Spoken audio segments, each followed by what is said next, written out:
Only in Malaysia, Prime Minister Najib stole people's money, spy chief stole his money, anti-corruption officers stole her money. Everything appeared to be rosy after the Barisan Nasional government was stunningly defeated in the May 2018 general election.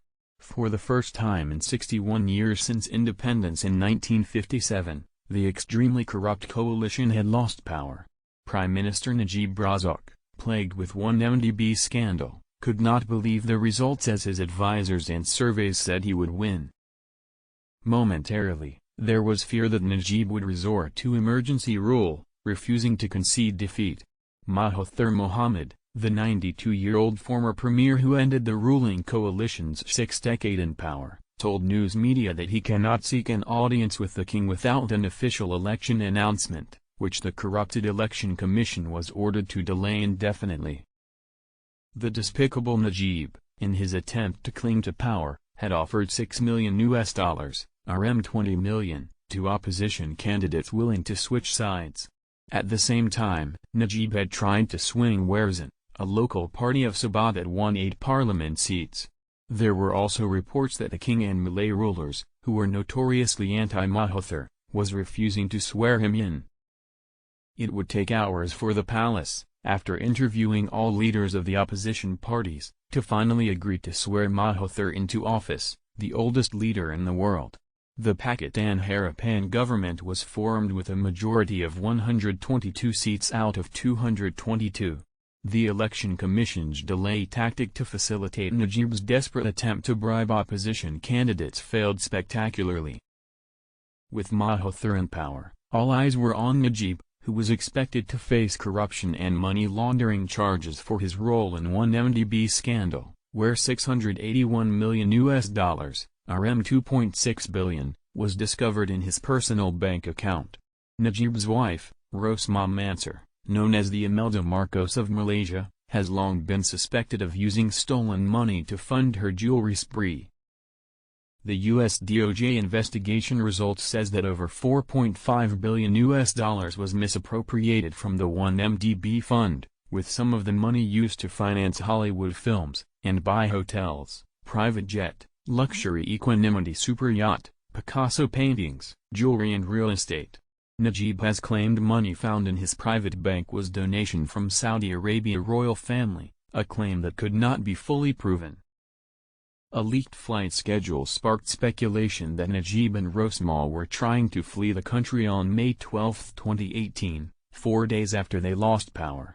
Based on the flight information, a private jet owned by Indonesian businessman Peter Sundak would fly the former Malaysian leader from Sabang Airport in Malaysia to Halim Perdana Kusuma International Airport in Jakarta. Billionaire Sundak, the owner of conglomerate PT Raja Wali Corporation, was working hand in glove with Najib when the former Malaysian premier ordered Felda to invest 37% stake in PT Eagle High Plantations, EHP, an ailing palm oil company owned by Sundak.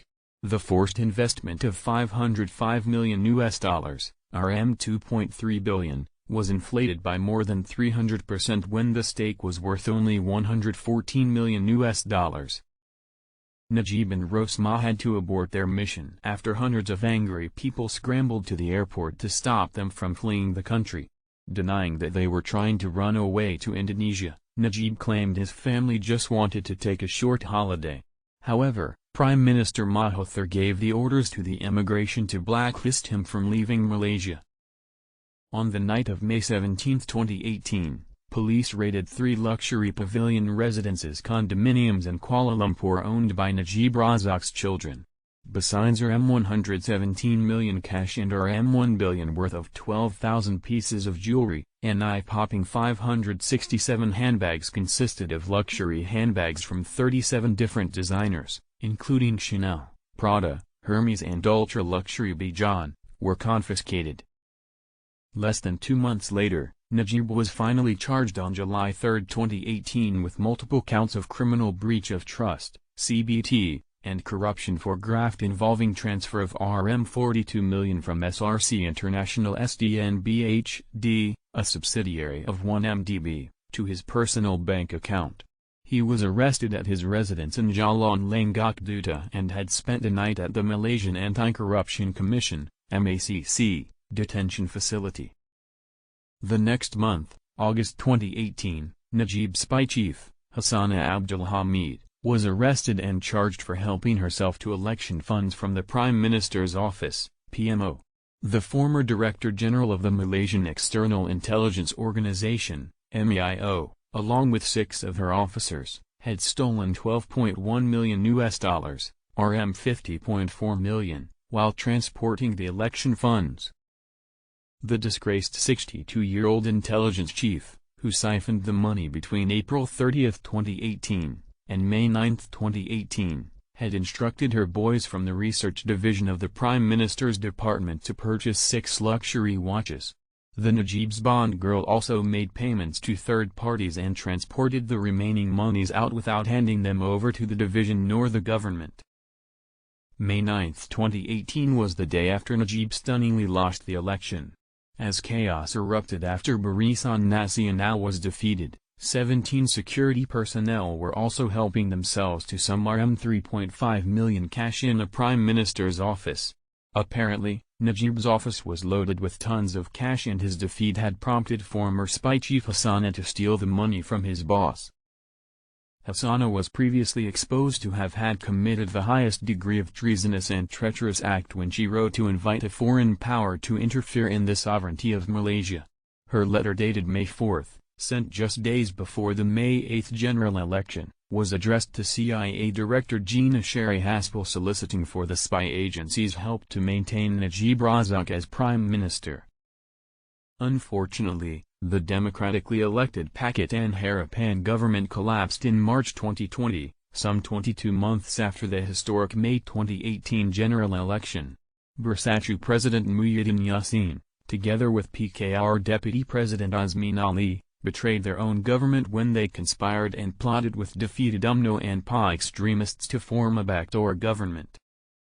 Not only backdoor Prime Minister Muhyiddin Yassin ordered his newly appointed Attorney General Idrus Harun to discharge Riza Aziz, in May 2020, the stepson of Najib Razak, but also dropped all 46 criminal charges against former Sabah Chief Minister Musa Aman in June 2020 involving corruption and money laundering relating to timber concessions in Sabah. Riza Aziz was initially slapped on July 5, 2019, under Pakatan Harapan government, with 5 charges of money laundering involving $248 million (RM 1.25 billion), which were misappropriated from Sovereign Wealth Fund 1 Malaysia Development BHD, 1 MDB. Musa Aman was freed so that he could help the power-crazy Muhyiddin snatch his Sabah state government.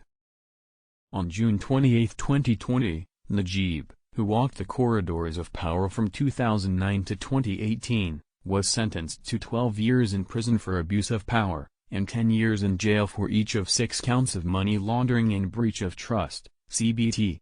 Additionally, Najib was fined RM 210 million, and will serve an additional 5 years if he fails to pay. However, he is free pending appeal. Make no mistake, Muhyiddin's refusal to help Najib was not because the former was interested in fighting kleptocrats, but because Najib will compete with Muhyiddin for the prime ministership once acquitted. Therefore, by hook or by crook, Mr. Muhyiddin had to ensure his former boss remains convicted, pretending that he would not interfere in judiciary to help crooks.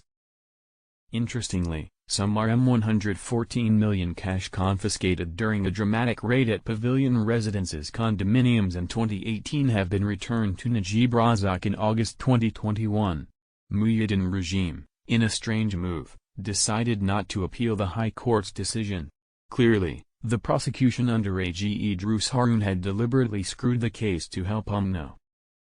In yet another disappointing decision, Najib's former spy chief, Hassana, was granted a discharge not amounting to an acquittal, DNA, in April 2021, despite overwhelming evidence, including 69 CCTV video clips, of RM 50 million thefts from her former boss's office. Again, the prosecutors under orders from Attorney General's chambers have, for some strange reasons, decided not to further prosecute her.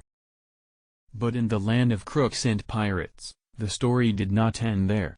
If you think it's incredibly jaw-dropping that a convicted criminal like former Prime Minister Najib could get back the stolen RM114 million cash, wait till you read how former spy master Husana had gone to the MAC to also claim her stolen RM50 million, only to discover a huge amount of the money were fake notes. Exactly why the stolen RM50 million must be returned to a crooked spy chief, and not directly to the government, is absolutely mind-blowing. But the best part was how 3 anti-corruption officers helped themselves to the stolen cash, stealing half of the dirty money, RM25 million, which had been stolen by Husana from Najib, who in turn stole it from the people. It's equally breathtaking how the MAC officers could replace a large portion of the RM25 million with counterfeit currency. The 3 suspects were part of a special team assigned to investigate the abuse of power and criminal breach of trust involving the former spy chief. In fact, the MAC crooks have a close relationship with the MAC chief commissioner, Azam Baki, who was promoted by Muhyiddin in March 2020. The joke continued when the MAC said it will investigate their own officers, attracting criticisms of cover-up and conflict of interest. More stunningly, neither the Prime Minister's office nor the Finance Ministry, owner of 1MDB, nor any agency of the government was interested in lodging a police report, until it was voiced out publicly by opposition MP Gobind Singh Deo. Now that the police said it will summon the 3 MAC suspects and the owner of the money, Spy Master Husana, for an investigation, will the authorities insult the people's intelligence again with a declaration that the entire episode was nothing but a huge owner of the money? This is not the first time that the MAC has found itself plagued with scandal involving its own officers. In June, 41-year-old MAC officer Sharul Azuin Mohammadzain was charged for conspiring with Teo Peng Sin to receive RM100,000 in cash as an incentive not to conduct investigations under the Anti-Money Laundering and Anti-Terrorism Financing Act 2001, Act 613. In April, 2 MAC officials were among 12 enforcement officers arrested by the police for their involvement in criminal activities linked to Malaysian fugitive businessman Nicky Liao Soon Hee, the founder of Winner Dynasty Group, who is wanted for money laundering and organized crime activities. Nicky is said to have ties to convicted Hong Kong triad boss Wan Kwok Koi.